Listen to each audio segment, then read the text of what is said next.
সম্মানিত ভিউয়ার্স, সকলে কেমন আছেন? আজকে আমি একটি প্রোডাক্ট নতুন নিয়ে এসে আপনার মাঝে হাজির হয়ে গেছি। প্রোডাক্টটি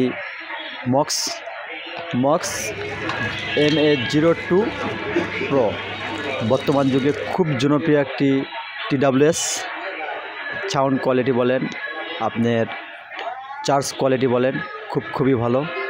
এবং তার সাথে আমাদের বর্তমান অ্যাপেল ইয়ারবাডস এবং রাবার সংলগ্ন, দেখতে খুব সুন্দর এবং হুবহু অ্যাপেল অরিজিনাল ইয়ারবাডসের মতোই আপনারা পেয়ে যাবেন। অফার সাথে চলতেছে একটি মক্স TWS কিনলেই সাথেই পাইতেছেন একটি টি-শার্ট ফ্রি। আর অফারটি চলবে এই মাসব্যাপী। আপনারা যদি নিতে চান তাহলে টি-শার্টটি অবশ্যই আপনারা সাথেই পেয়ে যাবেন, কেনার সাথে পাচ্ছেন। বিসমিল্লাহ টেলিকম, মহাদেবপুর, বার্মা মার্কেট।